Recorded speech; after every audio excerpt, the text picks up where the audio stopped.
मुझे आज भी डर लगता है। मुझे आज भी डर लगता है रातों से। मैं जिस शहर से हूँ वह अधिक बड़ा नहीं है, पर फिर भी काफ़ी समृद्ध है। यह सुंदर इमारतें, बड़ी बड़ी कंपनियों की ऊंची ऊंची बिल्डिंगों के साथ काफ़ी हरियाली भी है। शहर के उत्तर पूर्व में ही पहाड़ियाँ और जंगल हैं, जिस कारण हमारा शहर आधुनिक दिखने के साथ साथ सुंदर और हरा भरा भी रहता है। अब आते मुझ पर मेरा नाम प्रीति है और मैं एक मध्यवर्गीय परिवार से हूँ। मैंने 2014 में BCom पूर्ण किया था और फिर अपने शहर में ही एक बैंक में नौकरी करने लगी। वही मेरी सबसे प्यारी सहेली दिव्या भी नौकरी करने लगी। हम दोनों बचपन की सहेलियाँ थीं। हम दोनों ने साथ में ही विद्यालय और कॉलेज पूर्ण किया था। दिव्या गोरी थी, ऊंची थी, अच्छा फिगर था और उसके नैन नक्श भी अच्छे थे। यदि उससे तुलना करूँ तो मैं भी दिखने में उससे कम नहीं हूँ। हाँ, कद में उससे थोड़ी छोटी हूँ और मेरी नाक उसकी नाक की तरह नुकीली ना होकर थोड़ी मोटी है। हमारा ऑफिस 6:30 बजे तक छूट जाता है और तब हम दोनों सहेलियाँ अक्सर साथ ही घर जाया करती थी। भारत के अधिकांश छोटे शहरों की तरह ही हमारे शहर में ही दिन ढलने के साथ ही सड़कें सुनसान हो जाती हैं, सिवाय व्यापारिक केंद्र और मुख्य बाजार को छोड़। पर यह भी लोग 8 बजे के बाद से गायब हो जाते हैं। इस समय तक अंधकार हो जाता था और उन सुनसान सड़कों से गुजरना डरावना लगता था। ऐसे हमारे शहर में क्राइम रेट अधिक नहीं था, पर भारत के अन्य शहरों से कामकाजी औरतों के खिलाफ बढ़ते अपराध के बारे में पढ़कर थोड़ा थोड़ा खौफ पैदा होने लगा था दिल में। पर फिर भी हम दोनों अधिकतर बेफिक्र ही चला करते थे उन सड़कों पर। आखिर बचपन से इन सड़कों से हजारों बार जा जो गए हैं। फिर करीब जनवरी 2016 को छोटा शहर अचानक से प्रसिद्ध होने लग गया। इसका कारण बहुत बुरा था। हमारे शहर से अचानक से लड़कियां गायब होने लगी और फिर उनकी लाश मिलने लगी। अब तक 3 लड़कियों की हत्या हो चुकी थी और पुलिस वालों के पास कोई सुराग नहीं था। उन मृत लड़कियों के शव पर कई घाव और निशान थे और पुलिस का दावा था कि यह कातिल एक सैडिस्ट सीरियल किलर है, यानी इसे अपने शिकार को यातना देने में और उन्हें तड़पता देखने में बहुत मजा आता है। ये लड़कियां सब सुंदर और कामकाजी थी और इसलिए मेरे परिवार ने तो मुझे नौकरी से इस्तीफा देने कोई बोल डाला, पर मैं मानी नहीं और नौकरी करती रही। हमारे शहर में अधिक कोई CCTV कैमरा नहीं थे, तो पुलिस ने और कई स्थानीय लोगों ने मुख्य जगहों पर कैमरा लगवा दिए। साथ ही पुलिस वाले अब देर रात तक गश्त लगाने लगे थे। इन सब के बावजूद भी 4 की हत्या हो चुकी थी, 4 की हत्या हो चुकी थी। अब पूरे शहर की सभी कामकाजी औरतों में भय बढ़ चुका था, इसलिए अब हम बड़े समूह में जाने लगी थी। पर फिर भी यह सब उस कातिल को रोक नहीं सका।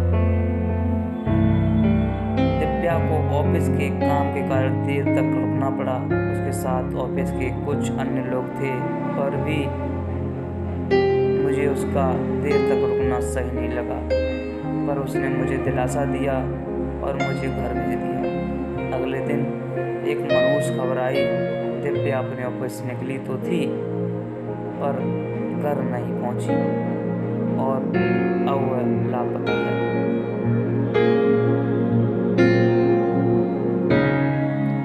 दिव्या को गायब हुए 2 दिन हो गए थे और पुलिस को उसका एक भी सुराग नहीं मिला था। दिव्या अपने ऑफिस के कुछ सहकर्मियों के साथ ही निकली थी और वह सभी बाजार की तरफ चाट खाने लगे थे। पर तभी दिव्या को कुछ सामान याद आया और वह उसे लेने गई और फिर वापस नहीं आई। सभी को लगा कि दिव्या सीधे घर चली गई होगी। व्यावसायिक केंद्र यहाँ अधिकतर सभी कंपनियों के ऑफिस थे, वो ठीक बाजार के बगल में था और यह दोनों स्थान शहर के पूर्व में थे, जहाँ से मुख्य सड़क होकर गुजरती थी।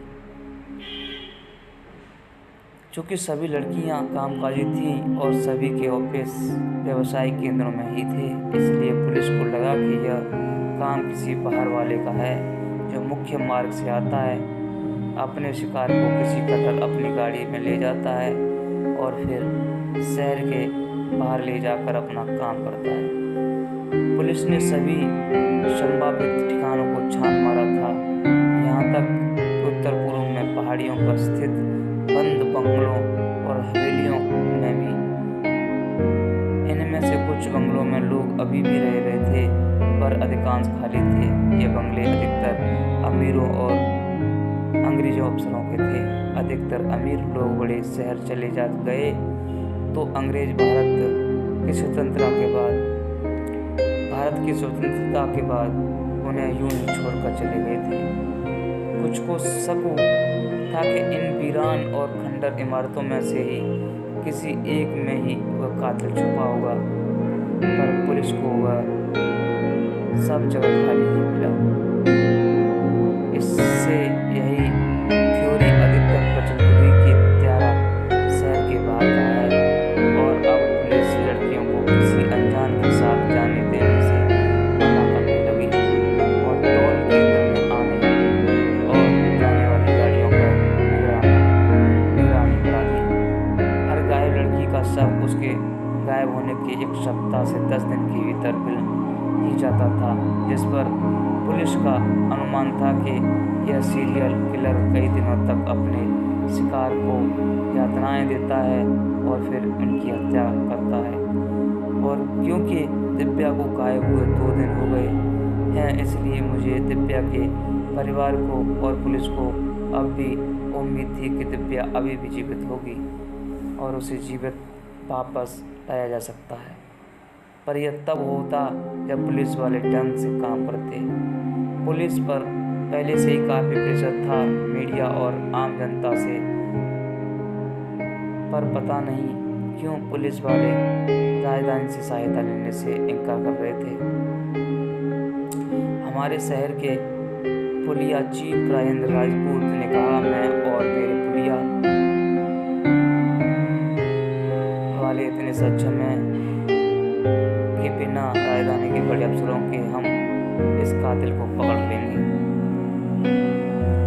चूँकि यह हमारे शहर में सीरियल किलिंग यह पहला मामला है जिसका हमें अधिक तजुर्बा नहीं है, इसलिए हमें थोड़ी मुश्किलें हुई है, पर अब वह पापी अधिक दिन तक नहीं बचेगा। कसम है मुझे अपने तिरंगे की, मैं उन सभी मृत लड़कियों को इंसाफ दिलाऊंगा और उस कातिल को फांसी तक पहुंचाऊंगा। जय हिंद। पर हम में से अधिकतर को पुलिस पर अधिक भरोसा नहीं था जब उन्होंने सीरियल किलिंग वाले मामले का अधिक तजुर्बा नहीं है। राजधानी से इन मामलों के विशेषज्ञ अफसरों को आने दो, पर शायद इनका लोग सहायता नहीं दे रहे हैं। इन्हें डर है कि राजधानी के अफसर सब नाम कमा ले जाएंगे और मीडिया वाले स्थानीय पुलिस को निकम्मा दिखाएंगे। मेरे लिए हर पल 100 वर्षों की तरह बीत रहा था। हर वक्त वही चिंता रहती थी कि वह सी दिव्या के साथ कुछ गलत ना कर रहा हो। न चाहकर भी यह ख्याल मेरे मन से जाता नहीं था। मुझे न तो भूख थी और न नींद, पर निगाहें बाहर सड़क पर थी। बस कहीं दिव्या सही सलामत आती हुई नजर आ जाए। दिव्या काफ़ी सकारात्मक और सहज लड़की थी। बचपन से वही मैं जल्दी से दुखी हो जाती थी और बात बात पर रोने लग जाती थी। जहाँ मैं हमेशा सोचती कि क्यों ईश्वर ने मुझे इस छोटे शहर में पैदा किया, जहाँ लड़कियों का अधिक कोई सुनहरा भविष्य नहीं था। वहीं दिव्या हमेशा कहती कि हमारा भविष्य हमारे हाथ है और वह काफ़ी सुनहरा है। मुझे बार बार अपने बचपन का वह वाक्य याद आ रहा था जब दिव्या ने मुझे हिम्मती बनाना सिखाया था।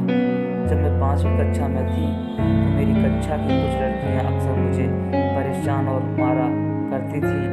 शिक्षिका को उनकी कंप्लेंट की, पर उन्होंने केवल अपना सिलेबस पूरा करना था और घर जाना था।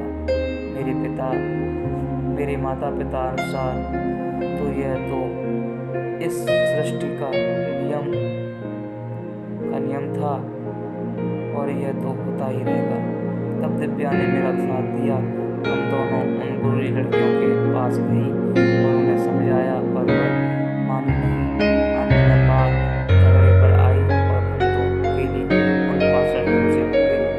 अंत में दिव्या और मैं भी बुरी तरह मार खाई, पर उन 5 को कम से कम एक फुर्सत हो गया। काफ़ी अच्छा लगा था यह करके और मेरा आया भी निकल गया था। लड़कियों का हमारी शिक्षिका आई और उन्होंने कुछ सुना नहीं और हम सभी को मुर्गा बना दिया। पर मुझे इस सज़ा से अधिक कोई परेशानी नहीं थी, क्योंकि मैं तब बहुत घुट कर जी रही थी और स्कूल जाने से भी डरती थी। पर अब नहीं, अब मेरे साथ दिव्या थी। पर अब जब दिव्या जा चुकी थी तो मुझे अपनी ज़िंदगी खाली से लगने लगी थी। मुझे धक्का तब लगा जब दिव्या के मंगेतर मोहित ने कहा कि उसे यकीन है कि पुलिस दिव्या को ले आएगी। क्या इसे दिव्या की बिल्कुल फिक्र नहीं थी? वह उसकी होने वाली जीवन साथी है और यह लड़का उसे तलाशने को भी तैयार नहीं। मेरा बस चलता तो मैं खुद ही उसे तलाशने चली जाती। और तभी मुझे ख्याल आया कि इस मुश्किल को मुझे ही सामना करना चाहिए और दिव्या को उस कातिल से बचाने के लिए कुछ करना चाहिए। बस इस वीडियो में इतना ही। मिलता हूँ नेक्स्ट स्टोरी के साथ नेक्स्ट वीडियो में। तब तक के लिए धन्यवाद। Thank you so much. अगर आपने हमारी वीडियो अच्छी लगी हो तो प्लीज़ लाइक शेयर कमेंट करना ना भूलें। Thank you.